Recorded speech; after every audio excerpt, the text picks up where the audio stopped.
Hi friends, good morning. ನಾನಿವತ್ತು tomato chutney ಹೇಗೆ ಮಾಡೋದು ಅಂತಂತ ಹೇಳ್ಕೊಡ್ತಾ ಇದ್ದೀನಿ. ನೋಡಿ, ಅದಕ್ಕೆ ಬೇಕಾಗಿರೋ ಐಟಮ್ಸು: ಬೆಳ್ಳುಳ್ಳಿ 2, ಈರುಳ್ಳಿ 2, ಟೊಮೆಟೊ 3 ದೊಡ್ಡದಾದರೆ, ಚಿಕ್ಕದಾದರೆ ಒಂದು 4 ತೊಗೊಳ್ಳಿ. ಮತ್ತು ಸ್ವಲ್ಪ ಶುಂಠಿ, ಸ್ವಲ್ಪ ಜೀರಿಗೆ, ಇದು ಆಪ್ಷನಲ್, ಬೇಕಂದರೆ ಹಾಕ್ಕೋಬೋದು, ಬೇಡ ಅಂದರೆ ಇಲ್ಲ. ಮತ್ತು ಇದು ಕೊತ್ತಂಬರಿ ಸೊಪ್ಪು ಸ್ವಲ್ಪ, ಕರ್ಬೇವಿನ ಸೊಪ್ಪು ಸ್ವಲ್ಪ.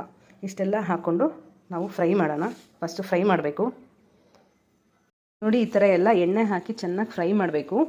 ಬೇಕು ಅಂದರೆ ಹಸಿಮೆಣ್ಸಿನ್ಕಾಯಿ ಹಾಕ್ಕೋಬೋದು. ನಾನು ಹಾಕಿಲ್ಲ, ಗ್ಯಾಸ್ಟ್ರಿಕ್ ಇರೋರಿಗೆ ಒಬ್ಬೊಬ್ಬರು ಹಸಿಮೆಣ್ಸಿನ್ಕಾಯಿ ತಿನ್ನಲ್ಲ ಅಂತಂತೇಳಿ ನಾನು ಚಿಲ್ಲಿ ಪೌಡ್ರ್ ಹಾಕ್ತಾಯಿದ್ದೀನಿ. ಈ ಥರ ಎಲ್ಲ ಫ್ರೈ ಮಾಡಿ ಗ್ರೈಂಡ್ ಮಾಡೋಣ. ಇವಾಗ ನೋಡಿ, ಈ ಥರ ಎಲ್ಲ ಫ್ರೈ ಆಗಿದೆ. ಸ್ವಲ್ಪ ತಣ್ಣಗೆ ಮಾಡೋಕ್ಕೆ ಬಿಡೋಣ. ಆವಾಗ ನಮಗೆ ರುಚಿಗೆ ತಕ್ಕಷ್ಟು ಸ್ವಲ್ಪ ಉಪ್ಪಾಕಿ ಮತ್ತು ಖಾರದ ಪುಡಿ. ನೋಡಿ, ಖಾರದ ಪುಡಿ 1 ಸ್ಪೂನ್ ಹಾಕ್ತಾಯಿದ್ದೀನಿ. ಯಾಕಂದರೆ ಹಸಿಮೆಣ್ಸಿನ್ಕಾಯಿ ಹಾಕಿಲ್ಲ, ಅದಕ್ಕೆ ನಮಗೆ ಖಾರಕ್ಕೆ ಎಷ್ಟು ಬೇಕೋ ಅಷ್ಟು ಹಾಕ್ಕೋಬೋದು.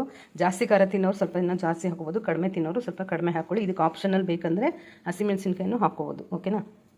ನೋಡಿ, ಈ ಥರ ಗ್ರೈಂಡ್ ಮಾಡ್ಕೋಬೇಕು. ಗ್ರೈಂಡ್ ಮಾಡಿ ನಾನು ಇಟ್ಕೊಂಡಿದ್ದೀನಿ. ಈ ಒಗ್ಗರಣೆ ಹಾಕ್ಕೊಳ್ಳೋಣ. ಎಣ್ಣೆ ಇಟ್ಟಿದ್ದೀನಿ. ಎಣ್ಣೆ ಕಾದಾದಮೇಲೆ ಸಾಸಿವೆ ಆದಮೇಲೆ ಕರ್ಬೇವಿನ ಸೊಪ್ಪು ಹಾಕ್ಬಿಟ್ಟು ಇವಾಗ ಅದು ಗ್ರೈಂಡ್ ಮಾಡಿರೋದಕ್ಕೆ ಹಾಕೋಣ. Tomato chutney is ready. ಮತ್ತು ದೋಸೆಗೆ, ರೈಸ್ಗೆ, ಚಪಾತಿಗೆ ಎಲ್ಲದಕ್ಕೂ ತುಂಬ ಚೆನ್ನಾಗಿರುತ್ತೆ.